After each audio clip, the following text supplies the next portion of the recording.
Bismillahirrahmanirrahim. Assalamualaikum warahmatullahi wabarakatuh. Innal hamdalillah nahmaduhu wa nasta'inuhu wa nastaghfiruh wa nastahdihi wa na'udzu billahi min shururi anfusina wa sayyiati a'malina. May yahdihillahu fahuwal muhtad wa may yudlil falan tajida lahu waliyyan mursyida. Asyhadu an la ilaha illallah wahdahu la syarika lah wa asyhadu anna Muhammadan abduhu wa rasuluhu salawatullah alaihi wa salamuhu wa ala alihi wa ashabihi wa man tabi'ahum bi ihsanin ila yaumil qiyamah. Ya ayyuhalladzina amanu taqullaha haqqa tuqatih wa la tamutunna illa wa antum muslimun. Amma ba'du, para jemaah sekalian rahimani wa rahimakumullah taala jami'an. Kita bersyukur kepada Allah Subhanahu wa taala yang senantiasa melimpahkan kepada kita berbagai macam nikmat dan karunia-Nya, utamanya nikmat iman, nikmat kesehatan yang sehingga hari ini kita masih bisa melangkahkan kaki kita untuk menuju tempat yang mubarak ini insyaallah taala dalam rangka kita menuntut ilmu. InsyaAllah sama-sama kita belajar mengkaji ayat-ayat Allah Subhanahu wa ta'ala dari kitab tafsir Al-Quran Al-Azim atau yang populer dengan sebutan kitab tafsir Ibnu Katsir. Mempelajari ilmu tafsir adalah kewajiban kita sebagai seorang muslim. Kenapa menjadi kewajiban? Sebab mengkaji ilmu tafsir adalah jalan atau cara untuk kita bisa memahami firman-firman Allah Subhanahu wa taala, ayat-ayat Allah Subhanahu wa taala di dalam Al-Qur'an, yang itu merupakan kewajiban. Jadi yang wajibnya sebenarnya adalah memahami Al-Qur'annya. Tapi karena tidak mungkin kita bisa memahami Al-Quran kecuali dengan kita mengkaji ilmu tafsir, mengkaji tafsir, maka mengkaji tafsir itu menjadi bagian daripada kewajiban. Sebagaimana kita sholat wajib menutup aurat, syarat sah sholat menutup aurat, maka membeli baju, membeli pakaian supaya menutup aurat, utamanya pada saat kita sholat menjadi wajib. Sebab tanpa itu sholat kita tidak sah, tidak mungkin bisa kita laksanakan. Nah, begitupun belajar ilmu tafsir atau belajar tafsir ya, sebab kita tidak mungkin bisa memahami ayat-ayat Al-Quran secara baik dan benar, secara utuh, kecuali dengan kita membaca atau mempelajari tafsirnya. Jadi tafsir ini jalan untuk kita, cara untuk kita memahami ayat-ayat Al-Quran, yang dimana kata Rasulullah Sallallahu Alaihi Wasallam, taraktu fikum amrayn ma in tamassaktum bihima lan tadillu abada, kitab Allah wa sunnati. Kata Rasulullah Sallallahu Alaihi Wasallam, aku tinggalkan untuk kalian dua pusaka, dua perkara yang apabila kalian berpegang teguh kepada keduanya, maka niscaya kalian tidak akan tersesat ya, dalam menjalani kehidupan dunia ini, tidak akan tersesat nanti di kehidupan setelahnya, alam barzakh maupun alam akhirat. Apa itu? Kitab Allah, jadi yang pertama Al-Quran, dan yang kedua adalah sunnahnya Rasulullah Sallallahu Alaihi Wasallam. Nah, alhamdulillah kita bersyukur kepada Allah bahwa kita sudah memulai mengkaji kitab tafsir Ibnu Katsir. Ini merupakan salah satu kitab tafsir yang populer di antara kitab-kitab tafsir yang ada. Banyak kitab tafsir itu banyak ya, ada yang bahkan ada yang tematik ya, ada yang sekarang itu dipilih kaitannya dengan tema-tema tertentu. Misalnya tafsir ayat Al-Ahkam itu hanya membahas ayat-ayat yang kaitannya dengan hukum saja, yang kaitannya dengan kisah-kisah, yang kaitannya dengan tauhid tidak diangkat, tidak dibahas. Ada juga misalnya tafsir ayat-ayat yang kaitannya dengan syariat yang khusus perempuan. Jadi yang dibahas yaitu itu saja, ayat-ayat yang berkenaan dengan itu saja. Ya. Ada juga yang kemudian semua ya, dari awal sampai akhir dibahas, tapi secara pemaknaan saja ada banyak.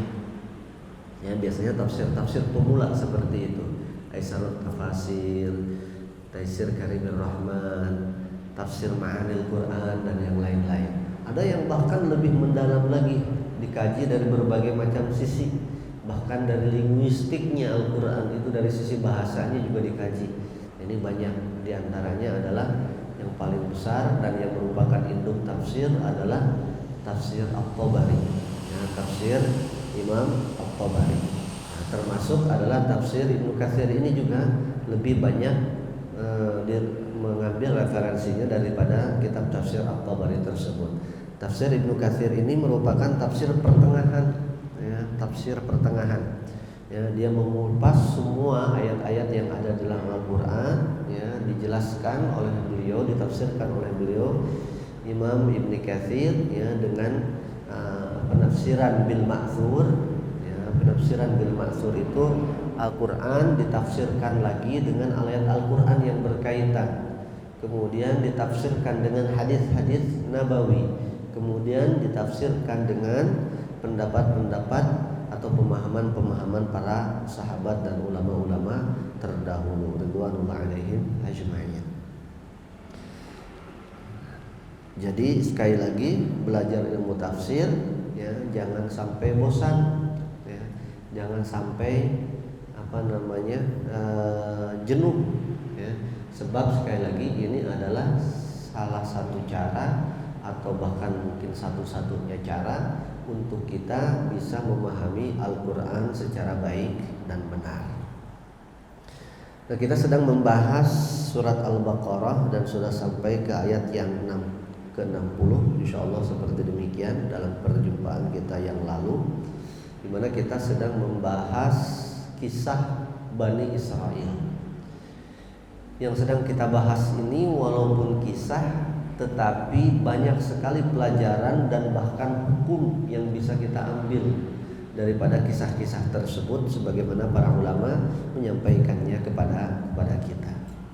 Ya, surat Al-Baqarah tentunya merupakan surat yang paling panjang, ya, dan ayat terpanjang di dalam Al-Quran juga ada pada surat Al-Baqarah, yaitu ayat tentang muamalah, tentang berhutang. Nah, kita sedang membahas, sekali lagi sedang membahas tentang kisah Bani Israel.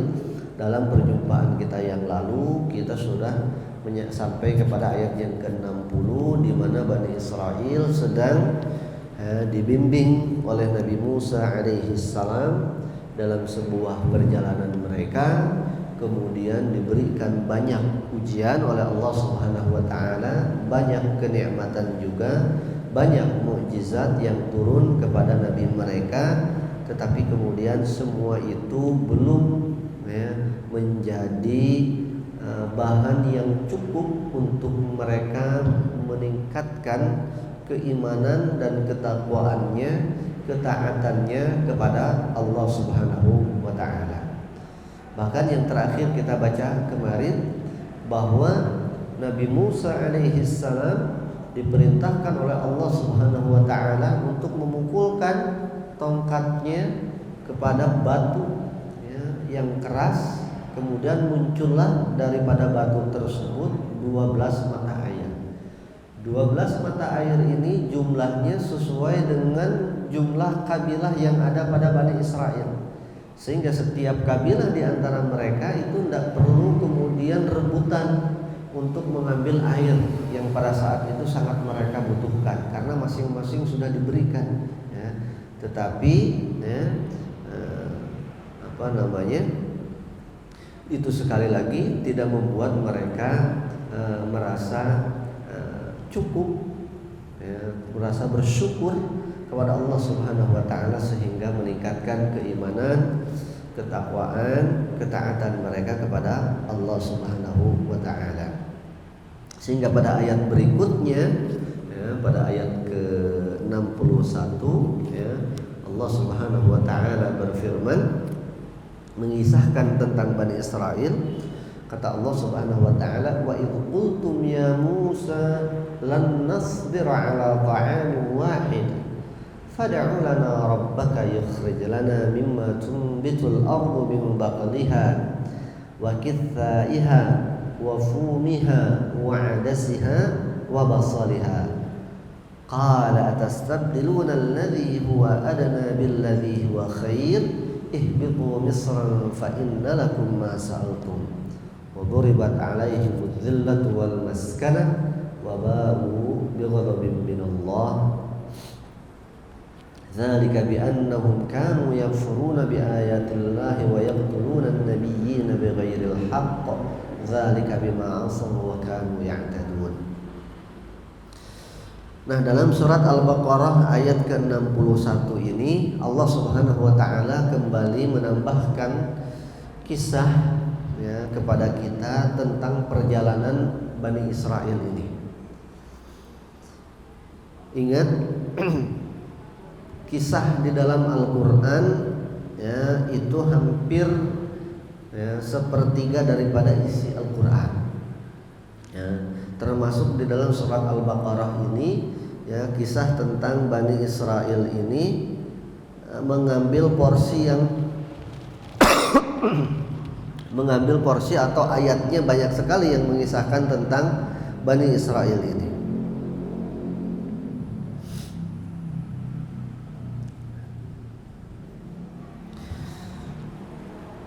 Ayat ke-61 kata Allah Subhanahu wa taala, "Wa idz qultum ya Musa," dan ketika engkau wahai Nabi Musa ya, idz qultum ya. Dan ingatlah wahai Nabi Musa ketika engkau mengatakan ya, atau mereka mengatakan ya Musa ya. Dan ingatlah wahai Bani Israel ketika kalian mengatakan ya Musa wahai Nabi Musa lan nasbira ala ta'amin wahid, kami ini tidak bisa, tidak tahan kalau hanya makan dengan satu jenis makanan saja ya, ingat mereka kemarin sudah dikasih sama Allah Subhanahu wa taala al-manna wassalwa ya. Dikatakan kemarin terjemahannya, penafsirannya al-manna wassalwa itu al-man wassalwa itu sejenis makanan daging ya. Ada yang mengatakan itu burung, kemudian salwanya itu adalah kemudian minuman yang manis, ada yang mengatakan itu madu, sejenis madu dan seterusnya. Penafsiran yang sudah kita bahas dalam perjumpaan yang lalu. Nah, itu kata mereka nggak bisa katanya makan begitu aja ya. Padahal itu makanan yang orang jarang mempunyainya, memilikinya, jarang orang bisa menikmatinya. Maka apa kata mereka? Fad'u lana rabbak, maka mohonkanlah wahai Nabi Musa kepada Tuhanmu ya, kepada Allah agar dia memberi kami apa yang ditumbuhkan bumi. Fad'u lana rabbaka yukhrij lana mimma tunbitul ard, agar mengeluarkan apa yang bisa ditumbuhkan oleh bumi. Mim baqliha ya, sayur mayur, wa kithaiha timun, wa fumiha kemudian bawang putih, wa adasiha kacang adas, wa basaliha dan kemudian bawang merah. Jadi sudah dikasih manna wa salwa, mereka katanya nggak bisa, bosan ya kalau itu aja. Kita pengen yang lain, enggak apa-apa deh yang dikeluarkan oleh bumi ya. Mim baqliha, sayur mayur ya, sayur mayur itu banyak jenisnya ya. Ya bisa wortel, bisa buncis ya, yang lain-lain, sawi. Wa kithaiha timun ya, wa fumiha ya, kemudian bawang putih, wa adasiha adas. Adas itu insyaallah kita tahu ya Bapak Ibu. Adas di kita saya nggak tahu, di kita tumbuh apa enggak, tapi di Timur Tengah itu sangat banyak sekali. Dia kalau di kita itu cara pengolahannya hampir mirip kayak kacang hijau. Bisa dipakai bubur manis, bisa pakai rasa asin cara masaknya, tapi dibuat syurbahnya, dibuat biasanya orang pakai air, dibuat ada kuahnya.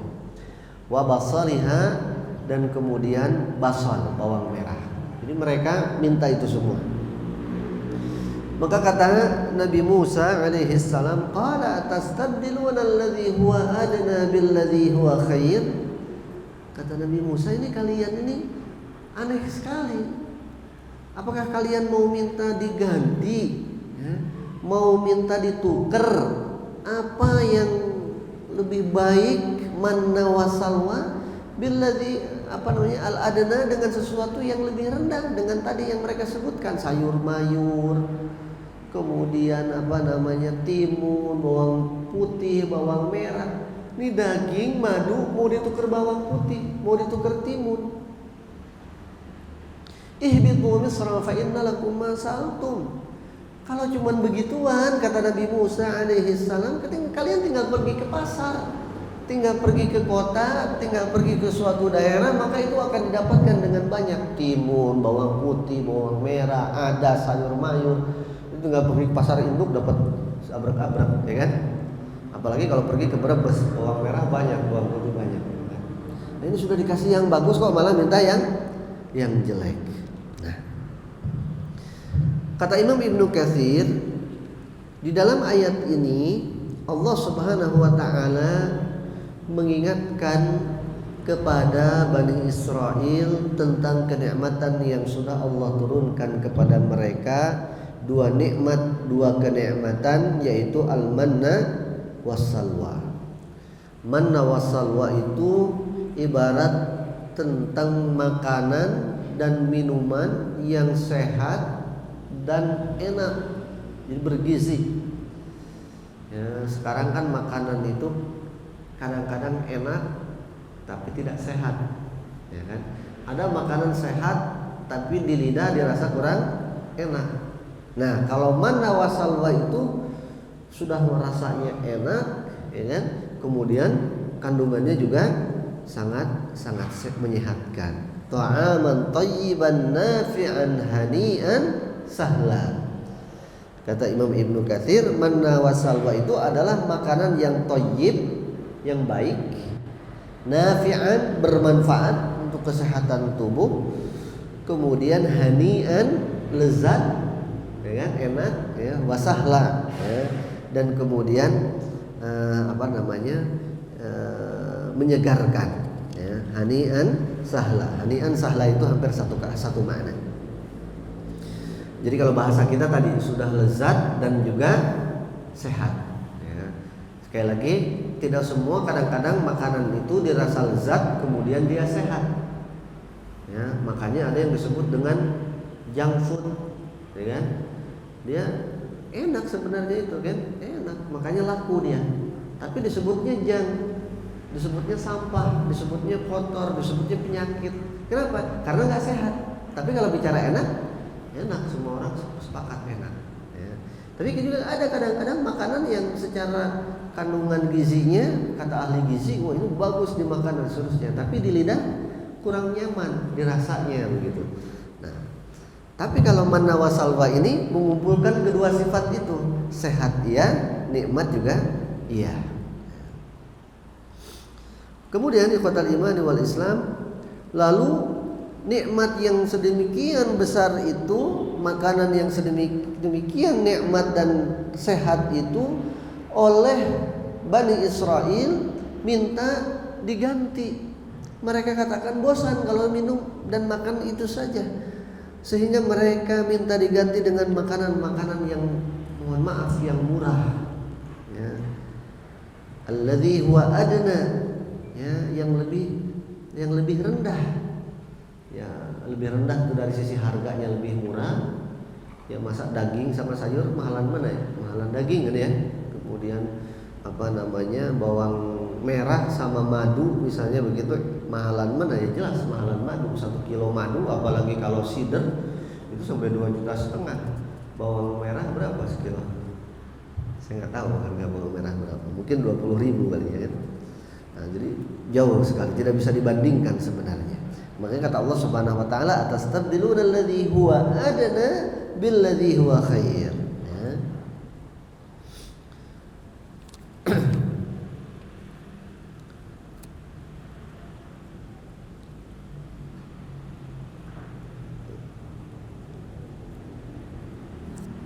Jadi mereka meminta, sekali lagi meminta ditukar dari makanan yang sudah bagus, sudah baik, sudah sehat, enak, dengan sesuatu yang itu biasa orang menemukannya. Maka permintaan yang mengherankan itu membuat Nabi Musa alaihi salam juga merasa terheran-heran. Sehingga beliau mengatakan, qala atastabdiluna alladzi huwa adna billadzi huwa khair. Ini benar enggak sih pengajuannya, kata Nabi Musa? Ya? Mereka kan memohon-mohon kepada Nabi Musa supaya Nabi Musa mengajukan kepada Allah pergantian menu makan dalam perjalanan mereka ini. Ya. Menunya tapi yang dimohonkan ternyata menu yang biasa, dari yang sudah biasa mereka makan, yang bagus-bagus, yang enak-enak, yang nikmat-nikmat itu, yang sehat-sehat itu dengan yang biasa. Maka kata Nabi Musa, astastabdiluna alladzi huwa adna billadzi huwa khair. Kata Imam Ibnu Katsir, perkataan ini, ungkapan yang disampaikan oleh Nabi Musa ini adalah takri'un wa taubihun ala ma sa'alu. Ini adalah pernyataan atau ungkapan atau tanggapan dari Nabi Musa alaihi salam yang merupakan penghinaan untuk mereka. Ya, penghinaan untuk mereka. Jadi pertanyaan yang menghinakan. Ya, yang benar aja kalau kata kita, yang benar aja. Masa daging mau ditukar sama bawang merah? Kan? Yang benar aja. Masa kemudian madu mau ditukar dengan sayur mayur, dengan buncis, gitu kan? Nah, seperti itu. Ya.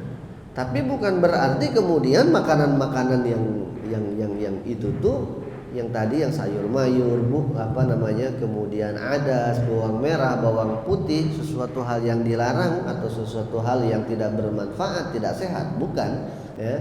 Tetapi yang menjadi pertanyaan dari ungkapan Nabi Musa alaihi salam ini adalah keheranan beliau alaihi salatu wassalam dengan permintaan yang seperti itu, di mana yang baik mau diganti dengan yang mahal, mau diminta diganti dengan yang murah, yang lezat, yang nikmat mau diganti dengan yang biasa-biasa. Maka kata Nabi Musa alaihi salam, ihbitu misran fa innalakum ma sa'altum. Kalau mau yang seperti itu, kalian pergi saja ke Mesir. Kata-kata Mesir, ihbitu misran, ya, ihbitu misran, kalian pergi saja ke Mesir. Nah, kata Mesir ini para ulama mengatakan, kata Imam Ibnu Katsir dalam penafsirannya, yang pertama, penafsiran disampaikan oleh Ibnu Abbas bahwa kata Mesir di sini adalah maksudnya adalah misran minal amsar, adalah bentuk mufrad dari kata amsar yang artinya daerah atau kota. Nah, dikatakan misran nakirah, ya, pergi saja kalian ke sebuah kota, pergi saja kalian ke sebuah wilayah, ke sebuah negara. Nah, negaranya mana tidak disebutkan, makanya nakirah, dibuat kata umum. Nah, ini penafsiran yang pertama. Dan yang menafsirkan seperti itu, ya, diantaranya adalah sekali lagi Ibnu Abbas, kemudian Ikrimah, ya, kemudian Qatadah, kemudian juga Anas Ibn Malik radhiyallahu ta'ala anhum ajma'in. Kemudian penafsiran yang lain yang seperti mana disampaikan oleh Imam Ibnu Jarir di dalam kitabnya, bersumber dari Ibnu Mas'ud dan juga Ubay ibn Ka'ab, ya, dan juga yang lainnya, bahwa juga dari Anas juga, ya, dari Rabi' ibn Anas, dari Abu Aliyah, bahwa kata Misr yang dimaksud di dalam ayat tersebut adalah Misr Fir'aun. Misr Fir'aun. Misr Fir'aun maksudnya adalah negara Mesir yang sekarang kita kenal. Sampai sekarang namanya negara itu negara Mesir. Jadi kalau mau barang-barang yang tadi sayur mayur, bakliha wa kithaiha, mau timun, wa fumiha, mau bawang putih, wa adasiha, mau adas, wa basaliha, mau basal, ihbitu misran, pergi aja ke Mesir. Balik lagi sana ke Mesir. Nanti di Mesir itu banyak yang seperti itu, dan memang ya saya juga heran-heran ya kenapa negara Timur Tengah yang satu itu ya negara gurun, tapi Allah berikan sungai ini, di sana sayur mayur itu melimpah, timun terutama adas, ya tomat, ya, sawi, sayur mayur pokoknya banyak dan lebih murah dari kita yang notabene di kita negara tropis yang subur, lebih subur dari mereka. Apalagi kalau buah-buahan, Masya Allah. Ya, stroberi, anggur itu murah sekali di sana. Ya, dulu waktu zaman saya kuliah 1 kilo anggur yang orang di sana bilangnya banati. Kalau di kita apa ya? Yang nggak ada bijinya itu yang.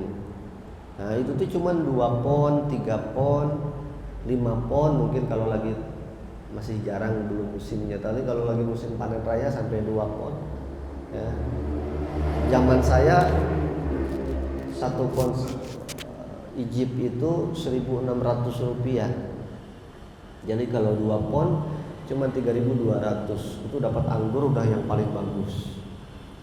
Kalau yang anggur yang ada bijinya, yang hijau-hijau ada bijinya, atau yang merah-merah ada bijinya itu lebih murah lagi.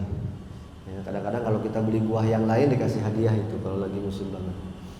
Itu. Padahal negara gurun itu juga Masya Allah ya, anugerah Allah Subhanahu Wa Taala. Ya. Jadi kenapa orang atau ada ulama yang menafsirkan ihbitu misran itu Mesir yang itu, karena memang di situ banyak. Ya, dari zaman dulu berarti terkenal. Ya, bahwa Mesir sebagai negara penghasil sayuran dan buah-buahan untuk Timur Tengah, termasuk yang sangat subur. Ya, sehingga sekali lagi penafsiran yang kedua, ihbitu misran, Mesir itu maksudnya adalah kata para ulama yang berpendapat yang kedua ini adalah Mesir, negara yang ibu kotanya sekarang Kairo itu, ya, Kairo. Jadi ada 2 penafsiran tentang kata Mesir. Ya, sekali lagi yang pertama Mesir yang dimaksud adalah itu bahasa Arab artinya kota. Ya, kota mana ya? Kota mana saja. Di setiap kota itu pasti kita akan dengan mudah kalau kita pergi ke pasarnya mendapatkan sayur mayur tadi. Yang kedua, penafsiran yang kedua adalah maksudnya negara Mesir yang sekarang kita kenal yang ibu kotanya Kairo. Jemaah sekalian rahimani wa rahimakumullah taala jami'an. Jadi kata Nabi Musa, ihbitu misran fa inna lakum ma sa'altum. Kalau kalian mau yang tadi yang kalian sebutkan itu, pergilah ke sana, ke Mesir, ke kota. Fa inna lakum ma sa'altum, maka apa yang kalian inginkan tadi itu banyak di sana. Tidak perlu artinya kita memohon secara khusus, bermunajat secara khusus untuk meminta itu kepada Allah Subhanahu wa taala. Wa duribat 'alaihimudz dzillatu wal maskanatu wa ba'u bighadabin minallah. Akibat permintaan mereka yang seperti itu tadi, ya, maka akhirnya Allah Subhanahu wa taala menyelimutkan kepada mereka az-zillatu wal maskanah. Ya, az-zillah, kehinaan, kerendahan. Ya, sehingga mereka itu selalu aja, mohon maaf, orang Yahudi itu dihinakan oleh Allah Subhanahu wa taala sampai hari ini. Meskipun mereka ya, punya prestasi atau punya capaian-capaian yang luar biasa yang mungkin orang tidak bisa mencapainya, tapi tetap ya, mereka dipandang rendah, dipandang hina, dipandang sebelah mata, dipandang sebagai, mohon maaf, pengganggu, perusak, ya, pembuat onar dan seterusnya sampai saat ini Israel. Apalagi sekarang dia lagi bikin onar-onar lagi kepada saudara-saudara kita di Gaza. Ya kan? Yang mengutuknya kan bukan hanya kita orang-orang Islam. Ya, termasuk juga negara-negara yang tidak sesuai dengan mereka, banyak negara-negara barat, negara-negara non-muslim, ya, menghinakan mereka, mengutukkan, menghinakan mereka berarti, ya kan? Kemudian muduriba alaihimus sighar, dan kemudian dan terus mereka itu diselimuti dengan rasa kekurangan. Ya, itu sebagai ya, ujian ya, atau azab yang Allah Subhanahu wa taala turunkan kepada mereka, waba'u bighadabin minallah, dan mereka itu berhak mendapatkan ya, pada akhirnya murka dari Allah Subhanahu wa taala.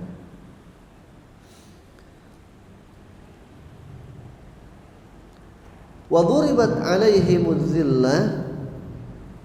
Ada juga ulama yang menafsirkan, diantaranya Al-Hasan Al-Basri, Imam Qatadah, bahwa mereka itu ya, akan membayar jizyah.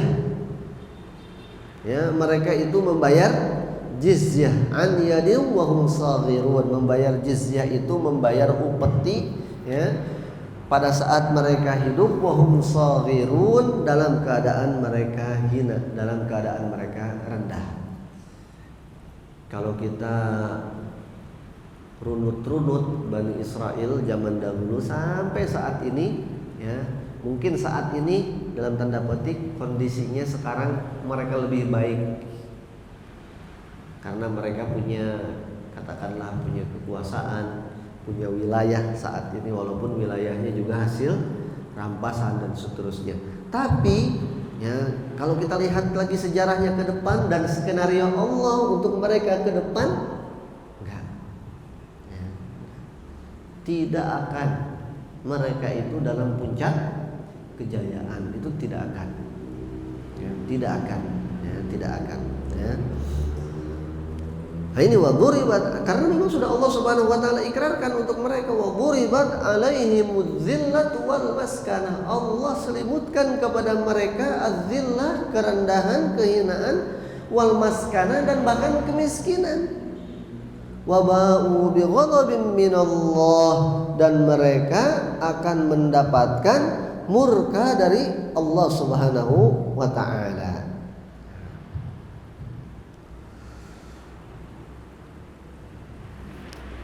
Nah, sekarang saya tidak tahu apakah sekarang Bani Israel itu ada dalam maskanah. Kalau zullah tadi sudah kita, atau zillah tadi sudah kita sebutkan, bahwa banyak negara-negara, hanya bukan negara-negara Islam saja, juga mengutuk mereka. Cuman nggak punya keberanian aja, belum aja kemudian ada keberanian untuk bersatu padu, ya, menghentikan keangkuhan mereka dan seterusnya, kesombongan mereka dan kebongkahan mereka. Belum saja, tapi akan ada saatnya nanti sampai kepada titik di mana orang itu kemudian akan bersatu padu melawan, menghentikan ulah daripada Bani Israel. Kalau al-maskanah untuk saat ini saya tidak tahu kondisi di dalam ya, di internal negara Israel itu seperti apa, tapi nampaknya mereka saat ini termasuk yang menguasai perekonomian secara global ya, sehingga al-maskanah saat ini diterjemahkan atau diartikan seperti apa, wallahu taala a'lam ya. Tetapi sekali lagi ya, ini adalah firman Allah Subhanahu wa taala ya. Sejarah fakta sudah membuktikan kepada kita bahwa ya, negara Israel itu kan baru-baru saja. Sebelumnya mereka itu ada di mana dan bagaimana nasibnya, itu kan sangat kasihan sekali ya, sangat miris sekali kalau kita baca sejarah mereka. Dan yang akan datang pun lebih parah daripada itu. Asyahid minal ayat, tetapi yang menjadi pelajaran penting untuk kita, Kenapa Bani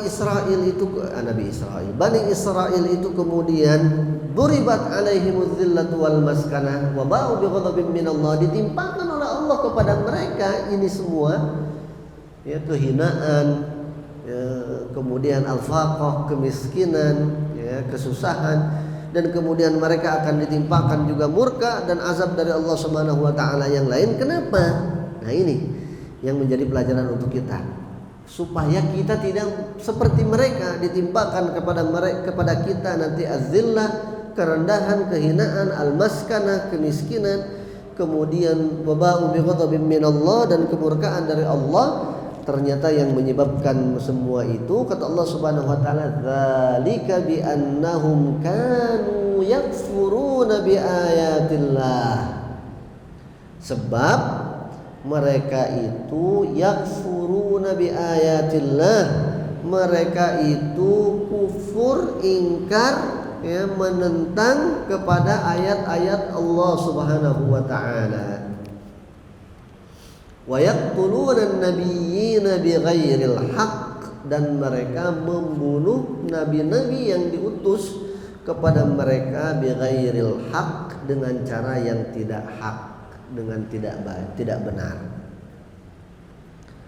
Oleh karenanya kata Imam Ibnu Katsir, karena sebab ini kemudian Allah Subhanahu wa taala menurunkan kepada mereka balasan yang tadi, az-zillah wal maskanah dan ghadab minallah taala. Akibat apa? Akibat daripada kesombongan mereka, tidak mau mengikuti kebenaran yang dibawa oleh Nabi Musa alaihissalam. Mereka mengingkarinya, mengkufurinya. Dzalika bi annahum kanu yakfuruna bi ayatillah. Mereka tidak mau menerima kebenaran, yang ada adalah mengkufurinya. Kata kufur itu kebalikan daripada kata iman. Yakfuruna bi ayatillah artinya la yu'minuna bi ayatillah. Mereka tidak beriman kepada ayat-ayat Allah. Ayat-ayat Allah apa yang dimaksud pada saat itu adalah kebenaran yang dibawa oleh Nabi Musa alaihissalam. Mulai dari kitab Taurat, mulai dari mukjizat-mukjizat sebagai penguat apa yang dibawa oleh Nabi Musa alaihissalam tersebut. Bahkan lebih daripada itu, nabi-nabinya pun oleh mereka dibunuh. Nah, para ulama mengatakan bahwa ayat-ayat yang seperti ini, ini bukan hanya sekedar dongeng. Ini bukan hanya sekedar cerita atau dongeng sebelum tidur untuk kita, tapi makna-makna yang terkandung di dalamnya itu juga berlaku untuk kita. Sifat mereka itu kalau disifati oleh kita, maka kita pun akan mendapat akibat yang sama daripada sifat dan perilaku tersebut. Ya. Jadi kalau Allah murka kepada Bani Israel karena Bani Israel tidak mau menerima kebenaran yang dibawa oleh Nabi Musa, maka siksa atau murka Allah Subhanahu wa taala tersebut pun akan diturunkan kepada umat Nabi yang lain, termasuk umat Nabi Muhammad, kalau tidak menerima kebenaran yang dibawa oleh Nabi Muhammad. Nah, itu maksudnya. Itu kan Bani Israel, nggak bisa begitu, ya, karena Allah sekali lagi tidak sedang meninabobokan kita dengan kisah-kisah ini, tidak, tapi disuruh untuk kita beriktibar, fa'tabiru ya ulil albab atau ya ulil absar, ya, mengambil ibrahlah, mengambil pelajaranlah, wahai orang-orang yang apa kata Allah Subhanahu wa taala, yang cerdas, yang memiliki pemikiran. Nah, maka di sini pun dikatakan oleh Imam Ibnu Katsir, ya, karena sebab istikbarihim an ittiba'il haq, kesombongan mereka tidak mau menerima yang hak yang dibawa oleh Nabi Musa, penentangan mereka kepada ayat-ayat Allah, penghinaan mereka kepada pembawa syariat Allah, yaitu para nabi dan orang-orang yang mengikuti para nabi, ya, sehingga mereka bahkan menghalalkan untuk membunuh orang-orang yang membawa kebenaran, yaitu para nabi, maka Allah Subhanahu wa taala menurunkan tiga siksaan tadi itu kepada mereka: zillah, maskana, dan kemudian ihlal al-ghadab min Allah taala. Ya. Jadi sama seperti yang kita sampaikan tadi, ya. Karena ya, sekali lagi bahwa sifat-sifat ya, yang menyebabkan datangnya murka Allah Subhanahu wa taala itulah yang menjadi titik poinnya, bukan sebenarnya manusianya, bukan Bani Israilnya, ya. Karena nanti di dalam ayat yang lain setelah ayat ini, ternyata orang-orang Bani Israel kalau mereka baik, mengikuti nabinya, mengikuti ajarannya, menjalankan ketaatan yang diperintahkan oleh Allah, menjalani apa yang diperintahkan oleh Allah Subhanahu wa taala, menjauhi apa yang dilarang oleh Allah Subhanahu wa taala, ya, mereka pun kemudian diberikan balasan yang berlipat-lipat oleh Allah Subhanahu wa taala. Jadi bukan karena Bani Israilnya, ya, bukan karena Bani Israel, ya, bukan, tapi karena sifatnya. Sehingga sekali lagi, orang yang memiliki sifat yang sama, sikap yang sama, maka berpotensi untuk mendapatkan siksaan yang atau balasan yang sama dari Allah Subhanahu wa taala. Ikhwatal iman wal Islam, a'azanillahu wa iyyakum jami'an. Ya. Zalika bi annahum kanu yakfuruna bi ayatillah wa yaqtuluna an-nabiyyina bighairil haqq. Ya, jadi siksaan Allah Subhanahu wa taala tadi diberikan kepada mereka sekali lagi karena mereka kufur.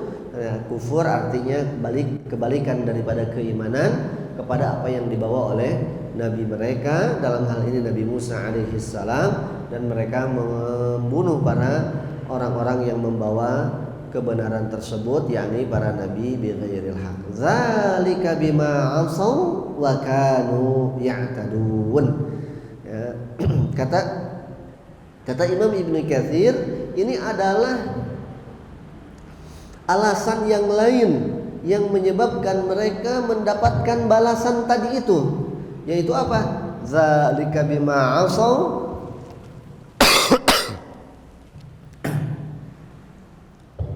itulah balasan yang diberikan kepada mereka bima asaw, atas kemaksiatan yang telah mereka lakukan. Wa kanu ya'tadun, dan mereka melebihi atau melampaui batas. Asaw, ya, maksiat artinya kata Imam Ibnu Katsir fi'lul manahi, melaksanakan yang dilarang, wal i'tida, wa kanu ya'tadun, wal i'tida, melampaui batas, yaitu mereka mengerjakan yang diperbolehkan tetapi keterlaluan, ya. Ternyata mengerjakan yang boleh juga, yang mubah, kalau keterlaluan, kalau kebanyakan, menjadi suatu hal yang dilarang, menjadi tidak baik, menjadi tidak baik. Contoh lain apa coba? Yang boleh tapi kalau tidak proporsional, kalau kebanyakan, kalau kelebihan, menjadi tidak baik. Contoh apa? Makan. Nah, makan boleh, ya kan? Bahkan bisa jadi hukumnya wajib. Kalau seorang sudah lapar gitu, nahan lapar gitu, nggak boleh, maka wajib baginya makan. Tapi kalau makan yang boleh ini terus aja makan sampai perutnya buncit, ya, juga nggak boleh, ya, juga tidak boleh. Tidur boleh atau tidak? Baik atau tidak?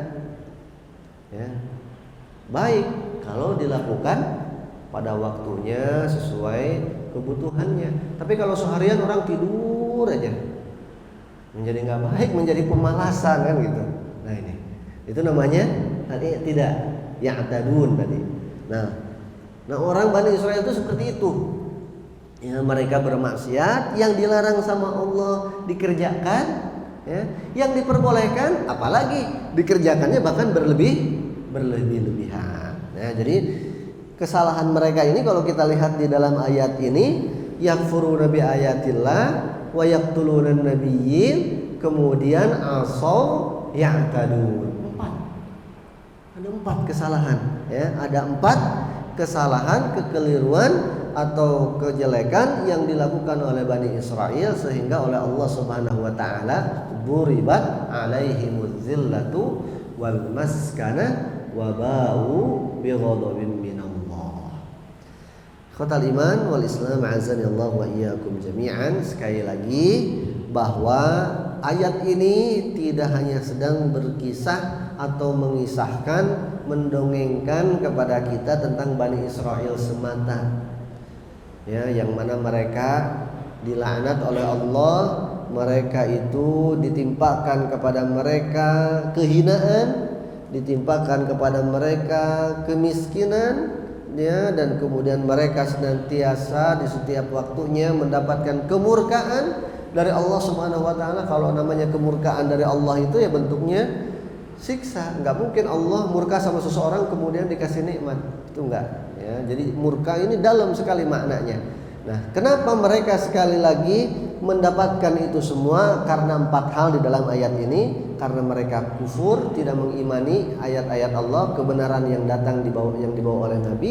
Bahkan mereka memerangi orang yang membawa kebenaran itu, menyampaikan kebenaran itu. Kemudian mereka bermaksiat dan mereka melebihi batas, melampaui batas kewajaran.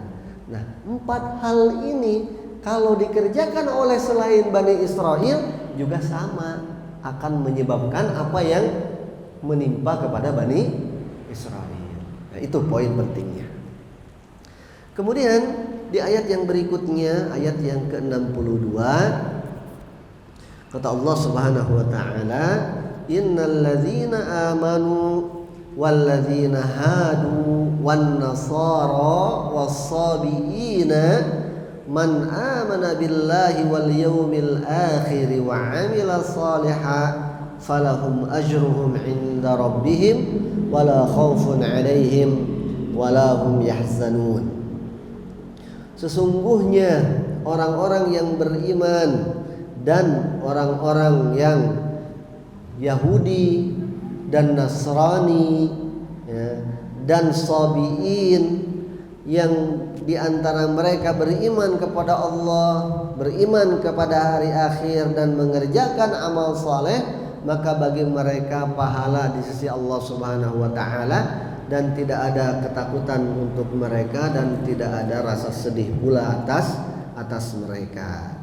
Nah, ayat ini menggambarkan kepada kita pengecualian dari Allah Subhanahu wa taala seperti yang saya sampaikan tadi, bahwa tidak semua Bani Israel itu seperti yang dikisahkan di ayat yang sebelumnya, ya, bahwa ada dari Bani Israel itu yang baik, yang beriman kepada Allah, yang beriman kepada hari akhir, yang beriman kepada adanya hari pembalasan, beriman kepada nabinya, mengimani apa yang menjadi kebenaran yang dibawa oleh para nabinya, wa amila shalihan, dan kemudian diamalkan, diimplementasikan, ya, diaktualisasikan keimanan mereka itu. Maka orang yang seperti itu mereka mendapatkan pahala dari Allah Subhanahu wa taala dan tidak ada rasa sedih dan takut atas diri mereka. Nah, ayat ini saya ingin garis bawahi, sering sekali dijadikan dalil oleh orang-orang liberal, ya, yang mengatakan bahwa semua agama itu sama. Di antara pendalilan mereka ayat ini, bahwa kata mereka di dalam Al-Quran dikatakan sungguhnya orang yang punya keimanan kepada Allah, kepada hari akhir dan beramal baik, entah itu orang Yahudi, entah itu orang Nasrani, entah itu Sabiin, dia akan dapat pahala dari Allah Subhanahu wa taala dan seterusnya. Nah, ini bagaimana kemudian kita menjawabnya, atau memahami ayat ini secara baik dan benar. Nah ini ya pentingnya ilmu tafsir nih. Kalau kita cuma baca terjemahannya aja bisa kejebak kita. Ya. Nah ini ya kita pentingnya mengkaji ilmu tafsir. Ikhwatal iman, para jamaah sekalian rahimani wa rahimakumullahu taala jami'an. Kata Imam Ibnu Katsir, tatkala Allah Subhanahu wa taala menjelaskan ya, tentang kondisi orang-orang yang menyelisihi perintah Allah Subhanahu wa taala dan mengerjakan apa-apa yang dilarang oleh Allah Subhanahu wa taala dengan bermaksiat kepadanya, yang dilarang dikerjakan, yang diperintahkan ditinggalkan dan seterusnya ya, dari umat-umat terdahulu terutama dari golongan Bani Israel, maka sesungguhnya Allah Subhanahu wa taala juga memberikan pelajaran kepada kita, pemberitahuan kepada kita bahwa barang siapa sebaliknya, barang siapa yang berbuat baik dari umat-umat terdahulu, beriman kepada Allah, beriman kepada nabi mereka, beriman kepada kebenaran yang dibawa oleh nabi mereka, kemudian mereka berusaha untuk melaksanakan apa yang dibawa oleh nabi mereka, dari perintah dilaksanakan, dari larangan ditinggalkan, maka mereka juga mendapatkan balasan yang baik ya, balasan yang baik dari sisi Allah Subhanahu wa taala.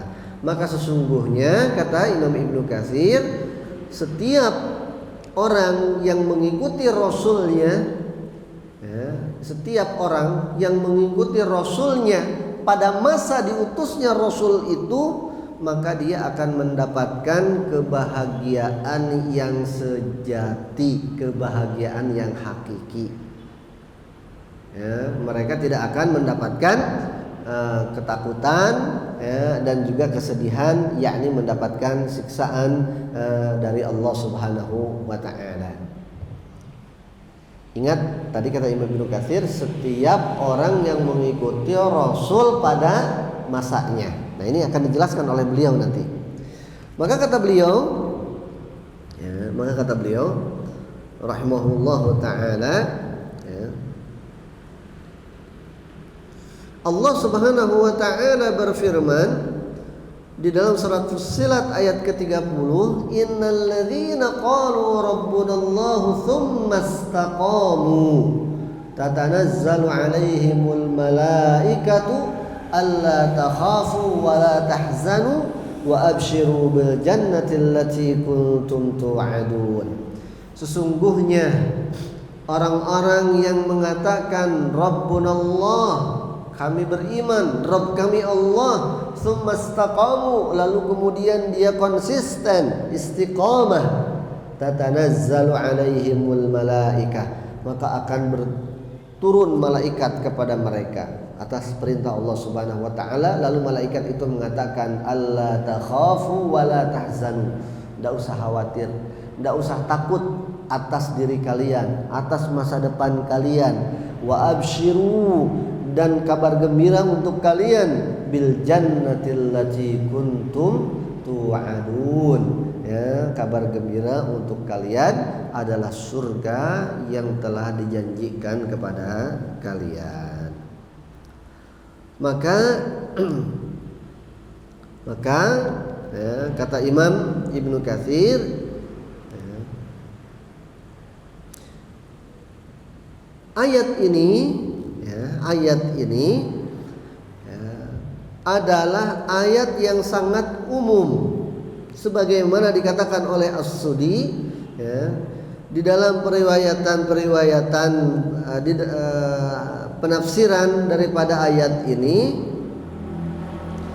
bahwa di antara asbabun nuzul ayat ini adalah ayat ini turun ya, kepada Salman Al-Farisi radhiyallahu taala anhu, ketika Salman Al-Farisi mengatakan kepada Nabi bahwa orang-orang terdahulu itu sebagaimana yang diketahui oleh Salman Al-Farisi, ada yang taat beribadah sesuai dengan syariat yang turun kepada mereka pada saat itu.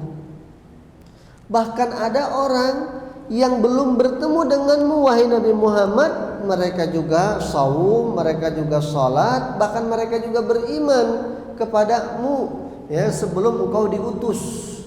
Artinya Salman Al-Farisi dia tahu orang-orang terdahulu tuh ada yang iman kepada Allah, iman kepada kitabnya, dan di dalam kitab itu juga dikatakan bahwa akan datang nanti nabi yang terakhir namanya Nabi Muhammad. Nah, meskipun belum datang mereka sudah tahu dan sudah mengimani itu.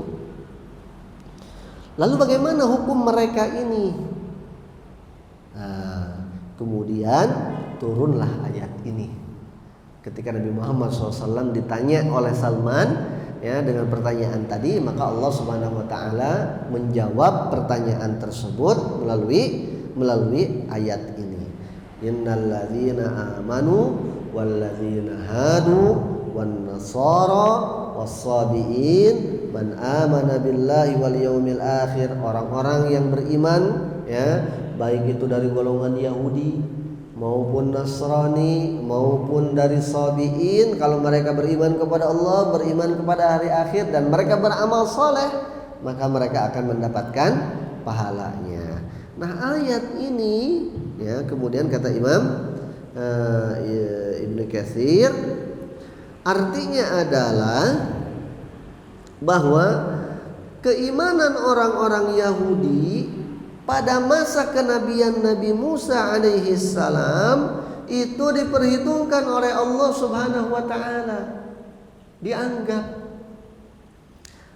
bahwa annahu man tamassaka bit Taurah wa sunnati Musa hatta jaa Isa adalah orang-orang Yahudi yang diakomodir dalam tanda petik, yang dianggap keimanannya benar ya, itu adalah orang-orang Yahudi yang berpegang teguh kepada Taurat dan sunnahnya Nabi Musa alaihi salam sampai datangnya Nabi Isa.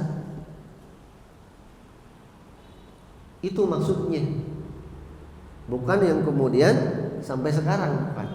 Yahudi yang sejak zaman Nabi Musa sampai dengan Nabi Isa turun.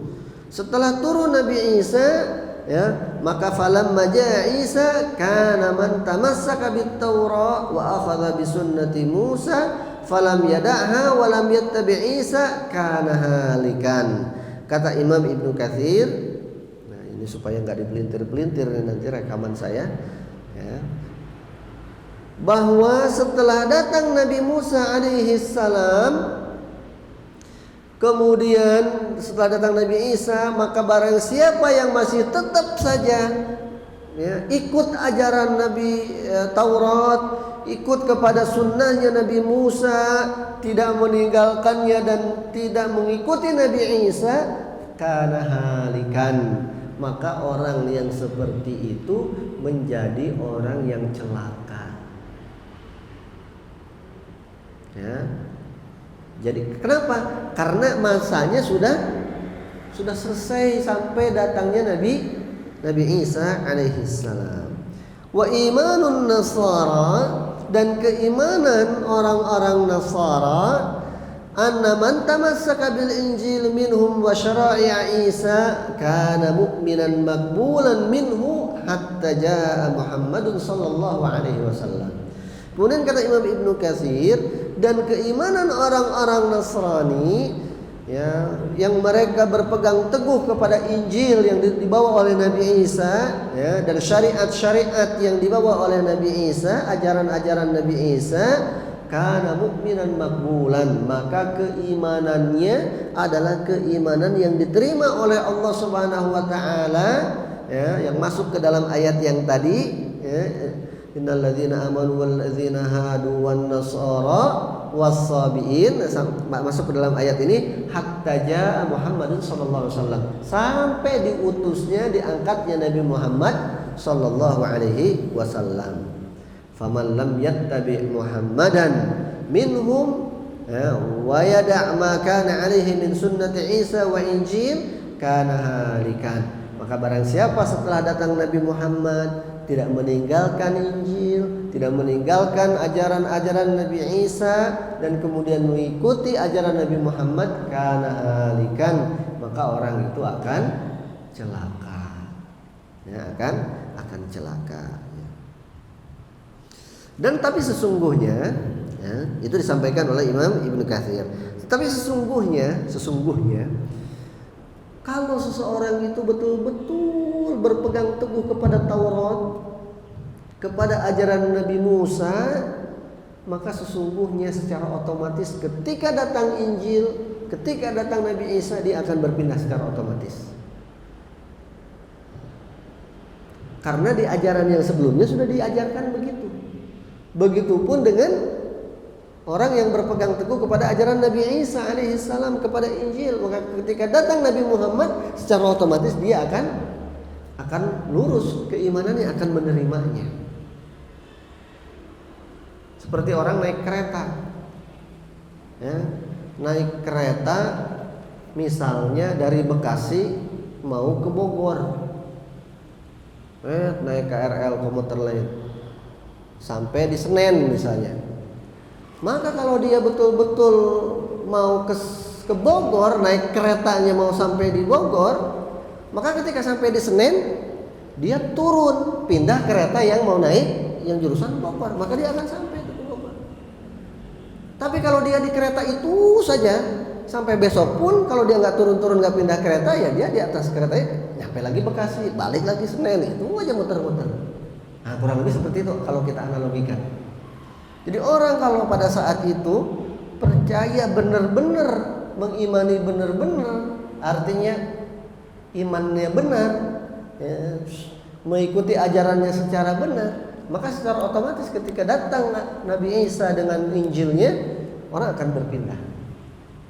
Begitupun seterusnya, ya, sampai kepada datangnya Nabi Muhammad sallallahu alaihi wasallam. Jadi, ya, kata Imam Ibnu Katsir, jadi adalah innal ladzina amanu wal ladzina hadu, di sini adalah hadu, itu adalah orang-orang Yahudi, ya, yaitu orang-orang kaumnya Nabi Musa alaihi salam, yang pada saat itu diturunkan kepada mereka Taurat, diturunkan kepada mereka sunnah Nabi Musa alaihi salam. Ya, An-Nasara sebagaimana yang kita ketahui adalah pengikutnya Nabi Isa alaihi salam, dan itu berlaku sampai diutusnya Nabi kita Nabi Muhammad sallallahu alaihi wasallam. As-Sabi'in, siapa As-Sabi'in? As-Sabi'in, para ulama berselisih pendapat tentang makna As-Sabi'un. Ad-Dhahhak, Imam Ad-Dhahhak, Imam Ishaq ibn Ruhawih mengatakan As-Saibun itu adalah kelompok dari ahli kitab, ya, yang mereka membaca Zabur, ya, kitabnya yang Zabur. Ada juga ulama yang berpendapat As-Sabi'un itu adalah orang-orang yang menyembah, tapi ini pendapat lemah, yang menyembah malaikat katanya, ya'budunal malaikah. Kemudian ada juga yang menafsirkan bahwa as-saibun, ya, as-saibun itu adalah orang-orang yang menyembah Allah, yang mengenal Allah Subhanahu wa taala, tetapi mereka tidak mengenal syariat Allah Subhanahu wa taala. Ada juga adalah orang as-saibun adalah yang mengatakan la ilaha illallah, tetapi mereka tidak punya amal soleh karena mereka tidak punya kitab dan tidak punya nabi. Artinya orang-orang yang hidup pada masa fatrah, disebutnya itu masa fatrah, yaitu masa di mana kenabian itu sudah jauh tapi nabi berikutnya belum datang. Ya, kalau di kita orang-orang zaman jahiliyah tuh, sebelum Nabi Muhammad SAW jadi nabi kan, ajaran Nabi Isa itu sudah jarang, ya, orang yang punya, yang mengetahui. rohibnya itu sudah jarang, ya kan? Hanya di kota-kota tertentu itu pun sudah jarang dan seterusnya. Tapi ada orang-orang yang baik, dia masih mengimani Allah dan seterusnya, tidak bermaksiat, tidak tidak melakukan kejahatan, tidak melampaui batas di dalam mereka melaksanakan kehidupan, ya. Tapi mereka tidak menjalankan agama karena mereka tidak tahu agama, ya. Tapi hanya tahu tentang bahwa la ilaha illallah, bahwa mereka tidak boleh menyembah kecuali hanya kepada Allah Subhanahu wa taala. Nah, itu makna-makna daripada penafsiran as-shaibun yang disampaikan oleh para ulama. Jadi ikhwatal iman wal islam azanillahu wa iyyakum jami'an. Kembali kepada ayat yang ke-62 ini, Allah Subhanahu wa taala mengatakan innal ladzina amanu wal ladzina hadu wan nasara was-sabiin man amana billahi wal yawmil akhir wa 'amila salihan falahum ajruhum 'inda rabbihim wala khaufun 'alaihim wala hum yahzanun. Ya, sesungguhnya orang-orang yang beriman, orang-orang Yahudi, orang-orang Nasrani, as-sabiin, ya, di antara mereka yang beriman kepada Allah dan hari akhir serta beramal saleh. Ingat, iman dan beramal saleh. Iman saja belum cukup, ya, karena keimanan itu harus dibuktikan dengan amal soleh. Artinya yakin di dalam hati saja belum cukup, belum menjadi keimanan yang sempurna, ya. Tapi harus diaktualkan dalam amal soleh, dalam perilaku. Innal ladzina amanu wal ladzina hadu wan nasara was-sabiina man amana billahi wal yawmil akhir wa 'amila salihan falahum ajruhum 'inda rabbihim wala khaufun 'alaihim wala hum yahzanun. Penekanannya bahwa al-yahud, an-nasara, as-sabiin yang dimaksud adalah pada masanya, pada saat itu memang agama yang diakui oleh Allah Subhanahu wa taala adalah agama itu, tetapi tatkala Nabi setelahnya datang, maka ajaran yang dibawa oleh Nabi tersebutlah yang berlaku, menghapuskan ajaran Nabi yang sebelumnya.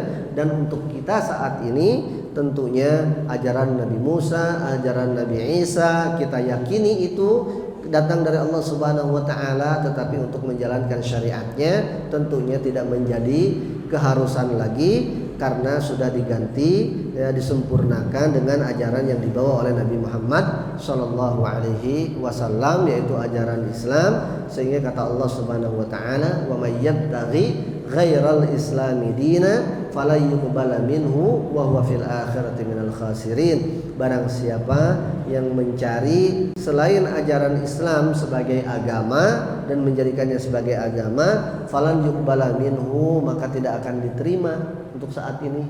Jadi sudah kadaluarsa, sudah expired, ya, selain agama Islam yang masih ada masa salahiyahnya saat ini hanya agama Islam. Wa huwa fil akhirati minal khasirin, dan barang siapa yang mencari selain ajaran Islam, maka di akhirat nanti dia akan termasuk orang-orang yang merugi. Hadza wallahu taala alam bissawab. Sampai di sini saja dulu insyaallah untuk perjumpaan kita di kesempatan pagi menjelang siang hari ini. Masih ada sisa waktu insyaallah sampai jam 11, ya, insyaallah 10 menit lagi kita manfaatkan untuk sesi tanya jawab. Dan mohon maaf saya tidak bisa sampai setengah 12 lagi kurang enak badan, mohon maaf. Barakallahu fikum.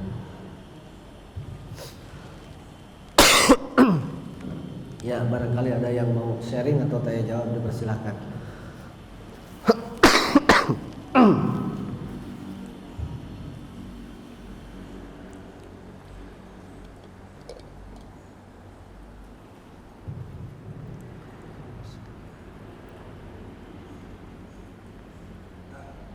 Silakan, Pak. Waalaikumsalam warahmatullahi wabarakatuh.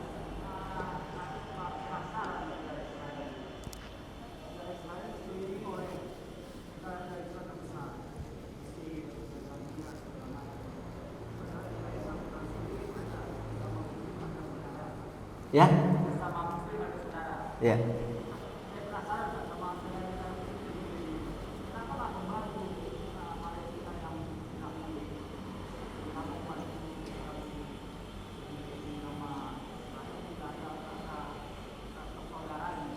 Iya. Iya. Iya, saya ulangi pertanyaan dari Bapak supaya terdengar oleh semua. Kita tahu saat ini negara Israel, orang Yahudi itu sebenarnya ada di mana-mana ya, tapi negara yang mereka deklarkan sebagai tanah mereka saat ini adalah ya tanah bangsa Palestina itu ya, yang kemudian mereka klaim, mereka rebut, kemudian mereka klaim sebagai negara mereka, Israel. Itu kan dikelilingi oleh negara-negara Arab lain. Nah ini yang menjadi pertanyaan dari Bapak tadi, kenapa kok tidak ada yang membantu, padahal kan kita sesama Muslim, saudara gitu Pak ya. Apalagi mereka sesama Arab lagi, bukan hanya sesama Muslim, sesama Arab lagi gitu kan. Biasanya kan, mohon maaf nih, kayak kemarin lagi berita rame gitu kan, sesama orang-orang Batak gitu kan bersatu membantu gitu kan untuk menyelesaikan masalah dan seterusnya. Nah kan harusnya ada nilai lebih juga tuh untuk mereka gitu kan, udah sesama Muslim, sesama Arab lagi misalnya gitu. Nah ini kenapa? Tadi sebenarnya jawabannya juga sudah disampaikan, apakah karena memang sudah sunnatullah atau tidak? Karena jawabannya itu. Tapi kita ingin melihat realitanya seperti apa. Nah, saya beberapa bulan yang lalu ke perbatasan itu Palestina dari Yordan mau masuk, cuman qadarullah lagi tidak bisa. Kemudian alhamdulillah bertemu dengan teman-teman dari Palestina di kamp-kamp pengungsian di Jordan. Kemudian saya juga ketemu dengan ketua ulama Palestina di Turki, dan juga bertemu dengan beberapa ikhwan Palestina di Kairo juga. Jadi kalau kita berbicara apa bentuk, kalau tidak membantu jelas sangat membantu. Tidak ada seorang Islam yang Muslim yang punya keimanan itu kemudian rela atau merelakan atau membiarkan begitu saja, itu insya Allah tidak ada ya, termasuk kita juga kan, walaupun jauh gitu nggak rela. Minimal kita ada dalam tahapan tidak rela saja sudah berarti ada keimanan dalam diri kita gitu kan. Nah, cuman yang belum ada nih aksi yang sampai kemudian bisa mengembalikan tanah Palestina itu kepada orang Palestina lagi gitu, tanah Syam itu kepada orang Palestina lagi. Itu yang belum. Nah sekarang tahapan atau usaha apa sih sesungguhnya yang konkret yang dilakukan oleh kaum muslimin, terutama oleh negara-negara yang ada di sekelilingnya, katakanlah Jordan, Mesir yang paling berbatasan gitu ya. Dan sekarang memang akses untuk ke Palestina itu ya hanya dari dua negara itu ya, Jordan dan kemudian dari Mesir, dari dari Rafah itu ya. Kalau Anda lihat ya, di Jordan dan di Turki itu ada perkampungan baru, baik itu yang di sana sudah didirikan bangunan-bangunan permanen maupun semi permanen, maupun baru yang masih berupa tenda-tenda. Itu banyak sekali Pak. Saya ngelihat dari ketinggian di Jarash itu saya dibawa ke vilanya kawan,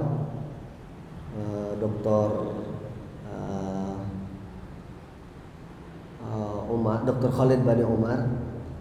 Itu dari situ itu bisa melihat sebuah pemukiman yang besar sekali, udah kayak kota Pak.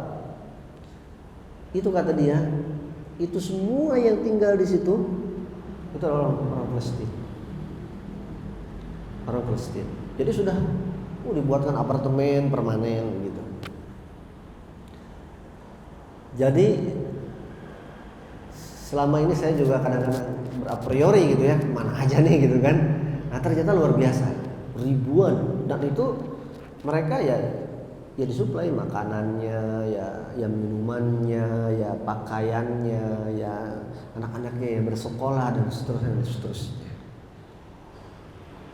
Begitupun sama di Turki, terutama Syria, itu juga luar biasa. Banyak sekali. Banyak di Turki itu bahkan sampai ke Istanbul aja banyak. Ya, yang dipekerjakan oleh oleh pemerintah Turki itu. Di Mesir juga seperti itu. Tapi memang itu sayangnya kayaknya belum begitu masif terekspos oleh media. Ya, sehingga kita jarang yang tahu. Termasuk saya sendiri baru tahu kemarin itu pas ke situ tuh. Itu secara nyata, secara real. Sehingga selama ini saya udah bersuzon mungkin pada orang gitu ya. Nah, jadi kalau upaya apa, terutama dari masyarakat ya, dan itu saya pikir mungkin dari masyarakat, tapi juga tidak mungkin masyarakat bisa bekerja secara masif kalau tanpa dukungan oleh pemerintah, minimalnya secara politis. Itu prinsip itu. Ya, itu udah suatu hal yang pasti. Nah, cuman kalau kita berbicara tadi sampai kepada tahapan merebut lagi dan seterusnya, ini kan tatarannya udah politik global ini. Udah susah, ya kan? Udah susah.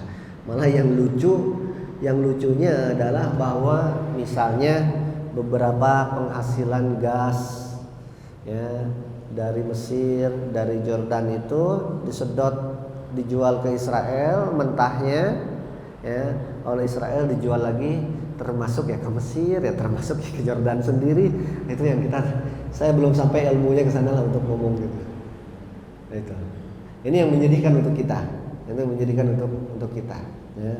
Tetapi yang kita syukuri ya secara kemanusiaan paling tidak ya itu tadi.